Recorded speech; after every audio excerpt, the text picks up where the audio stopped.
ఈ వీడియో సహోదరుడు తిమోతి, నీ వీడియోలలో కన్ఫ్యూషన్ తప్ప క్లారిటీ లేదు. ఒక వీడియోలోనేమో పిడి సుందరరావు గారు నా ఆత్మీయ తండ్రి అంటావు, నా ఆత్మీయ దైశాలి పిడి సుందరరావు గారు. ఇంకో వీడియోలో యూనివర్సిటీకి నాకు ఏ సంబంధం లేదు, నా వెనకాల ఏ యూనివర్సిటీ లేదు అంటావు. BOUI ఈ వ్యక్తి BOUI వ్యక్తి అని చాలామంది అనుకుంటున్నారు. నేను BOUI వ్యక్తిని కాదండి, నేను BOUI వ్యక్తిని కాదండి, నేను యూనివర్సిటీకి నీకు సంబంధం లేనప్పుడు పిడి సుందరరావు గారు నీ ఆత్మీయ తండ్రి ఎలాగయ్యారో తెలియదు.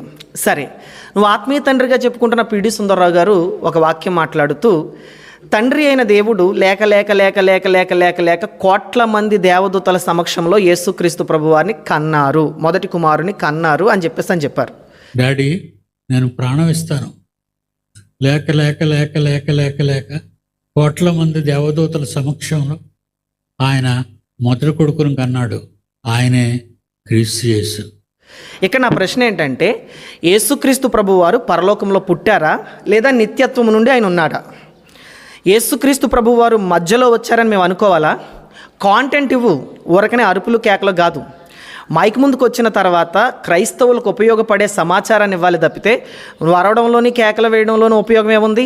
నాలాంటోడు వస్తాడు మరలా. నేను చెప్తున్నాను, ఇప్పుడు చెప్తున్నాను, ఈరోజు చెప్తున్నాను, నేను క్రైస్తవంలో మళ్ళీ ఒక ప్రకంపనాన్ని సృష్టిస్తాను.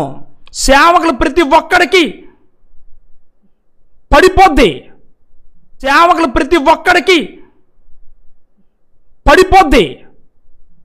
సరే, నీకు తెలుసో లేదో, మీరు ఏ వాదాన్ని అయితే ఇప్పుడు పట్టుకుని వేలాడుతున్నారో యావత్ క్రైస్తవ ప్రపంచం అంతా దాన్ని వ్యతిరేకిస్తుంది. కేవలం మీరు మీకు సంబంధించిన వాళ్ళు దానికి సపోర్ట్ చేస్తున్నారే తప్ప క్రైస్తవ సమాజం దాని విషయంలో సముఖతగా లేదు, పూర్తిగా వ్యతిరేకిస్తూనే ఉంది. సరే, ఇదే కరెక్ట్ అని నువ్వంటే, నువ్వేదో బైబిల్ రీసెర్చ్ ఇన్స్టిట్యూట్ రన్ చేస్తున్నావు కదా, ఇది కరెక్ట్ అని నువ్వంటే గనుక నాది పెద్దాపురం దగ్గర RB కొత్తూరు 85200588. ఇది నా ఫోన్ నంబరు.